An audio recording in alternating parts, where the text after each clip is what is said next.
So our first guest is a mixed media artist known for her work in the art of quilted portraits. And in 1994, she transformed her Harlem brownstone into a studio and private gallery where she displays not only her work, but that of other local artists. And joining us now, we welcome artist Laura R. Gadson. Hello and welcome. Thank you. Good morning. Good morning to you.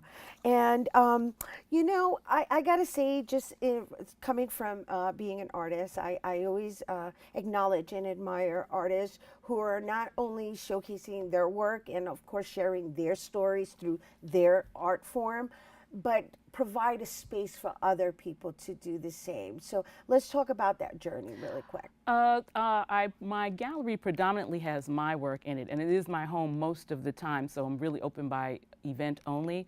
But with my art partner, Shimoda of Shimoda Accessories, we have created the Harlem Aesthetic. We've been going for about 8 years now, and about 6 to 7 times a year, we host artist events at the Brownstone, and we have one coming up next weekend. Nice, nice, nice. So it's a Harlem Aesthetics. The Harlem Aesthetic, and, yes.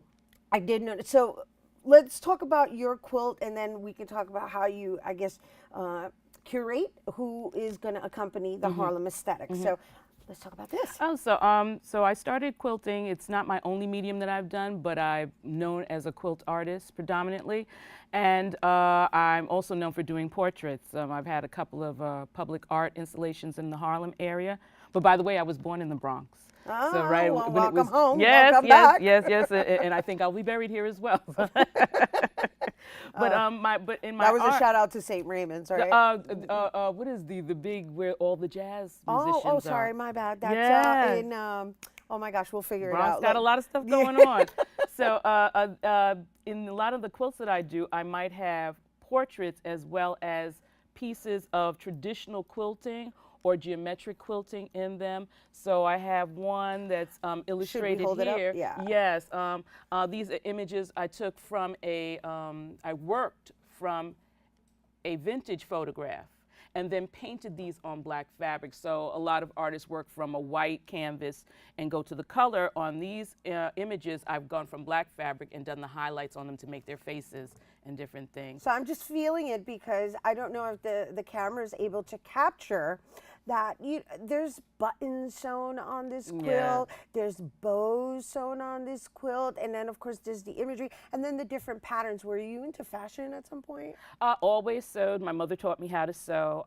That's kind of a dying tradition where, because you no longer necessarily need it to get something that's inexpensive, but always had a sewing machine in the house. I have several vintage myself and just took my love of sewing and into the art forms that I do. So these prints that you make, right?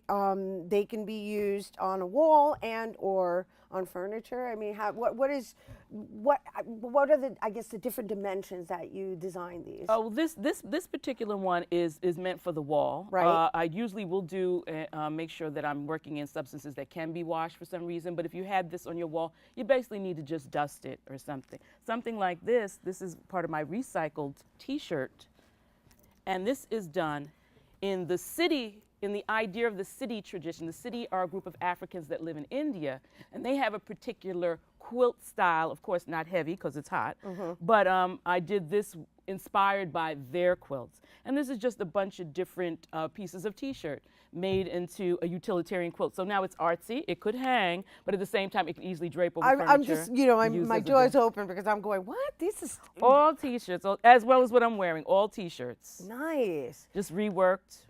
Right, and recycled or upcycled. There's like Upcycled, right. That's what all of right. that. Yeah. All of So that. how long does it take you to make something like that? People always ask me that, and it says it depends on when the deadline is. I can work real fast on a deadline. Seriously? faster, but this kind of took several, because first it was the collecting of the T-shirts, the cutting down of the T-shirts, and this one I did it in a traditional block format, so this was made in different blocks first, and then made into one big quilt. I see. Yeah, I see yeah. what you're You saying. see the blocks. Right. And making things in block is a very traditional way of quilting. This is beautiful. This Thank is you so beautiful. much. So All right. So, how many of these do you have? And how do people, okay, so what inspires you to design the way you design? Because this is completely different from the one that you showed us Oh, well, earlier. yeah, I'm always trying new things. I'm a collector of things as well as other people's artwork. So now if you decide you're going to do a t-shirt project, you don't do it for a very long period of time, you end up with a lot of t-shirts. That means at some point you've got to get to several t-shirt projects. So I'm just loving being an artist, and wherever my mind takes me, I veer off. I might go to YouTube to learn something new, and maybe it'll end up making its way, that technique, into something that I do as a quilter to be displayed or to be sold.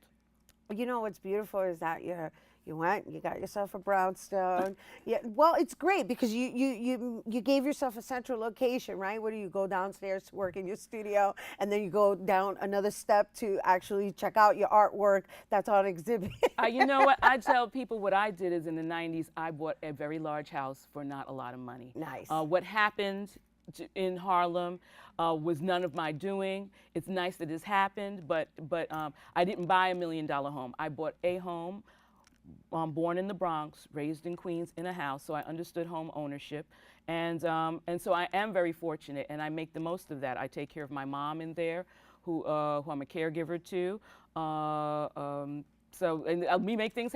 It's the rent I got to pay. Right. It's the mortgage I got to pay. We make everything happen there. No, I feel you. But the beauty is that you get to do it your way, at your pace, and We love that part. We yeah, love oh, that you're part. kidding me. I know. I can relate as an artist. Yes. And this is so lovely. Thank so, you. Oh my goodness. And I just love the fact that it's upcycled. And I'm a little hung up on this one because there's images in it. And so the Yes. first thing that comes to mind is like if you wanted to take a family portrait, you can design something that would, I guess, be memorable for, let's say, a family. Because Most definitely. I've done commissions for people.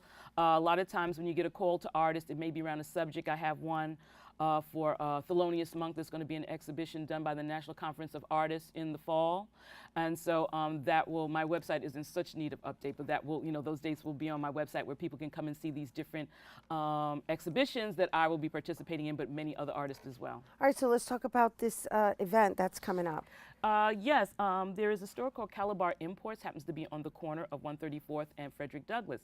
They have sponsored an art crawl that happens the third Saturday of every month. The Gadson Gallery, my home, is on that, and my art partner's birthday is around that time, Shimoda, so we're going to be celebrating her birthday in the garden of the brownstone, as well as that's the first weekend of the 135th Street Harlem Week celebration. Right. So this is all happening August 19th. Yes. The Harlem Art Crawl. Crawl is August 19th. The Saturday of Harlem Week is August 19th. Right. And I am part of that. And I did notice on your website, though, that you have artists that loan themselves to artisan work. Yes. Artisan work. Everyone must be have their hand in what they do. We have worked with and been in shows with artists throughout many years, especially Shimoda has. And so we've called upon some of those people. A lot of those folks are older. We're of a certain age, and they're of a certain age more than us.